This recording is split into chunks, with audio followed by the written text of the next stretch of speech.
Perkenalkan, nama saya Diksa Wiranata dari Program Studi Teknik Sipil Universitas Kristen Petra dengan NRPB 11200142. Pada podcast kali ini saya ingin membahas sebuah topik yang berjudul penolakan terhadap ideologi selain Pancasila. Pertama-tama kita tentunya harus tahu definisi dasar dari ideologi itu sendiri. Dikutip dari myprohit.com, pengertian ideologi secara umum adalah merupakan kumpulan ide dasar, gagasan, kepercayaan, serta keyakinan yang mempunyai sifat sistematis, berbasis arah, dan tujuan yang hendak dicapai oleh sebuah masyarakat dalam kehidupan berbangsa dan bernegara. Jadi secara singkat, ideologi akan menggambarkan kemanakan negara tersebut akan mengarah dan bagaimana negara tersebut akan dilaksanakan. Ada banyak macam ideologi yang dianut oleh masing-masing negara yang ada di dunia ini, seperti liberalisme, komunisme, fasisme, dan masih banyak lagi. Di antara banyaknya jenis ideologi tersebut, Indonesia memilih untuk menggunakan ideologinya sendiri, yaitu ideologi Pancasila. Lantas, apakah ideologi Pancasila ini memang ideologi yang paling cocok untuk bangsa Indonesia? Untuk menjawab pertanyaan tersebut, kita harus melakukan kilas balik tentang bagaimana perjalanan Pancasila dari mulai terbentuknya hingga bertahan sampai sekarang. Pancasila terbentuk tepatnya pada tanggal 1 Juni 1945 dari hasil rapat BPUPKI dan akhirnya resmi menjadi dasar negara Indonesia setelah Indonesia menyatakan kemerdekaannya.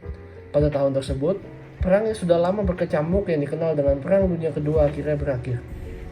Namun, dengan berakhirnya perang tersebut tidak serta-merta membawa perdamaian kepada dunia. Perang dilanjutkan dengan Perang Dingin, yang mana bukan lagi perang secara fisik, namun merupakan perang secara ideologi, yaitu antara Amerika Serikat dengan ideologi liberalisme, dengan Uni Soviet dengan ideologi komunisme. Hal tersebut tentunya membawa pengaruh yang cukup signifikan kepada negara Indonesia, yaitu berupa terbentuknya suatu partai bernama Partai Komunis Indonesia dengan ideologi yang berlawanan dengan ideologi yang dianut oleh bangsa Indonesia, yaitu Pancasila. Kekuatan partai tersebut semakin lama semakin kuat, apalagi dengan adanya bantuan dari Uni Soviet dan Cina yang merupakan pihak komunis. Setelah berjalan beberapa saat, akhirnya peristiwa berdarah yang kita kenal dengan G30 SPKI pun terjadi. Malam berdarah tersebut menewaskan 6 jenderal terbaik Indonesia dan 1 perwira menengah.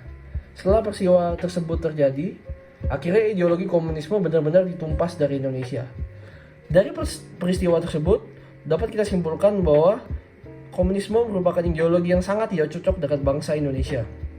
Tidak hanya dengan komunisme, ideologi barat seperti liberalisme juga tentunya tidak cocok dengan bangsa Indonesia.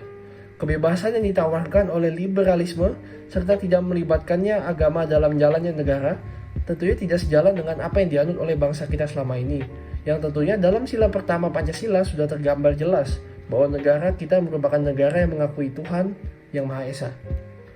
Setelah pembahasan ini, dapat disimpulkan bahwa Pancasila memang merupakan ideologi yang paling cocok dengan negara kita ini.